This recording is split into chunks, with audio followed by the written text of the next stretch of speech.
This story made me quit Turo forever. In this video, I will tell you about my worst Turo rental ever. Man, this story actually makes me sad, and this story is one of the reasons why I push heavily for the private rentals. So, without any further delay, let's get into it. So, this story starts around June of last year. I purchased a 2023 Nissan Versa. So this vehicle was extremely popular. It was my favorite vehicle because this vehicle was booked all the time. I had some private rentals for it, and I had some Turo rentals for it as well. Now, this vehicle was gone all day, every day. And I probably, after I bought the car, I probably saw the car maybe once or twice. Um, because it was on rental all the time. And that's what I loved about this car. It was super cheap.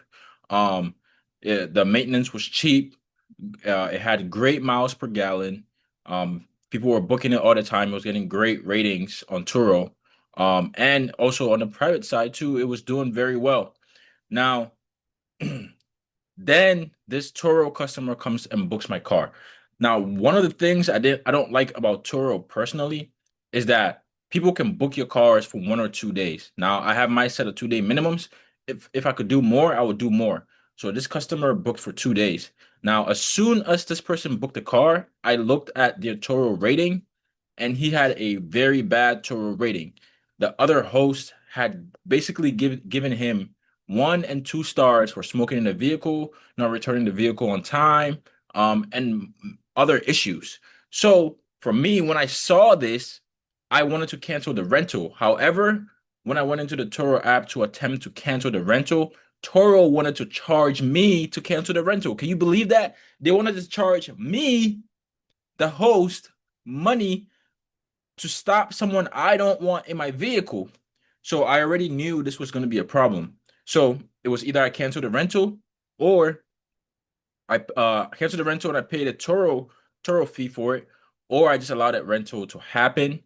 And for me, I just let the rental happen, and I made sure I took very good pictures. So I already knew this customer was going to be a pain, but in my opinion, I thought the vehicle would come back maybe smoked in or maybe some damage to the body. But what happened next absolutely shocked me.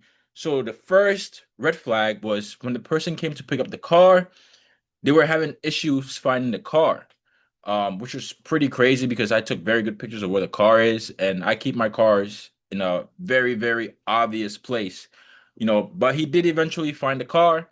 He got into the car and he drove off. Before he got into the car, I made sure I took a lot of pictures. I got every single corner, because I've done the Toro game at that point for about almost 2 years. So I already understood what kind of time it was. I already knew what type of time it was. I knew what type of time the rental was on. Um, and the second part is one of the reasons why I don't like Turo. So the first reason why I don't like Turo is because I can't deny a rental, even if it's so obvious that the renter is going to be bad. The second reason is that I cannot control where the renter can go. So this renter took my car, and I'm in the state of Maryland. They drove all the way to Connecticut. That's about 3.5 to 4 hours from Maryland on a 2 day rental. Amazing. So he went all the way to Connecticut, and man, he went all the way to Connecticut. And literally the next day, he went to Connecticut that same day. And literally the next day, man, he totaled the car. Man, it was so bad, but I knew it was coming. So I wake up in the morning and I see that he had filed an accident report on Turo. And the worst part about it is the renter tried to blame me for the accident, saying that the car was not in good condition. The car was basically brand new. It was amazing. The car maybe had, and I don't condone buying brand new cars, but the car maybe had 8,000 miles on the dash. Like the car was in mint condition. So in his report to Toro, he basically said the tires were worn out, which weren't true, but I made sure I took pictures of that. He said that the car was having mechanical issues, which wasn't true. And he said the check engine light was on, which wasn't true. I had very good pictures of that. So after he's filed that report to Turo, um, I spoke with Turo. Turo called me. They laid out everything. I told Turo that here are the pictures. I provided Turo with all the information. Um, and because the car was so far away, it wasn't even worth my time to go out there. So I told Turo, look, go ahead and tow the car. Do what you need to do. So the car actually got towed to a towing yard, which is another thing. The car sat in the towing yard for about a week as Turo was trying to get all the details, which is another reason why I don't like Turo. They were trying to get all the details and expected me to get the car at the towing yard and pay the towing fee. And I said, no, you can go get the car at the towing yard.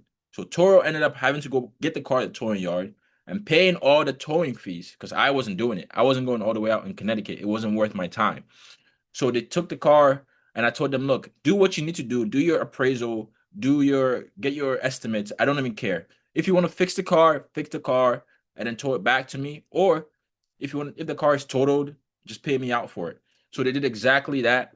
So while Toro was putting together their estimate, about a few days after that, I found my insurance company calls me. And my insurance company calls me that a claim had been filed for my car. At this point, I had the car on my personal insurance, which was another problem. So the customer, the renter, had filed a claim on my insurance. I don't know how he found my insurance because I don't keep my insurance policies in my car, even though Toro says so. I don't care. I don't do it. Um, so he had filed a claim, maybe from the police report or whatever. He was able to get that information, filed a claim. And I was able to get the claim to be denied by my insurance company. I had to get it denied. I told them that I was renting the car, and which is another piece of game for you guys. If you're filing claims and you want it to be paid and you have personal insurance, do not tell them you're renting the car. But that's another story for another day. So I told them, hey, look, this was rented. So personal insurance doesn't kick in. I wanted to force the denial from my personal insurance company. Otherwise, they would have to pay for the car, and that hits my insurance claim. Another reason why I didn't like Turo. So I said, no way, that's not happening. Um, the guy tried to file the claim, didn't work. So my insurance company denied the claim. So everything fell on Turo. Turo did pay out for the total loss of the vehicle. However, from that day that guy picked up the car, I never saw the car again. I really did like that car, but it was bad enough that he tried to file an insurance claim. He tried to blame me for the what happened with the car when the car was basically mint condition. And this is the reason why I quit Turo. I have never put a car on Turo since that day, and I just don't do it. I just don't like putting economy cars on Turo because of that exact reason. All of that would have been prevented on the private side. A simple background check, I would have been able to deny the renter for any reason. Any reason. It doesn't matter what it is. If I didn't like the way he looked, if I didn't like the way he spoke, he texted to me, if I didn't like what was in his background, his driver's license, if he was too young, all of that, those you can deny anybody for private rental because it's your business. You get to um gatekeep who sits in your car, and you can be more strict, which is what I do on the private side. So that was absolutely my worst Toro experience. I decided to get off Toro after that because at the end of the day, that was a very high risk situation. If Toro decided not to pay out on that claim, I would have been stuck with that car note.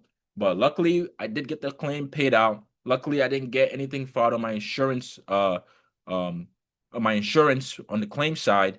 So I end up coming out with a win. Obviously, the car was totaled. It was a great renter, but I was able to buy another vehicle to replace it anyway. So this is a warning for you guys. Just be careful with Turo. You can't deny rentals no matter how bad the rating of the customer is. Turo does hurt you.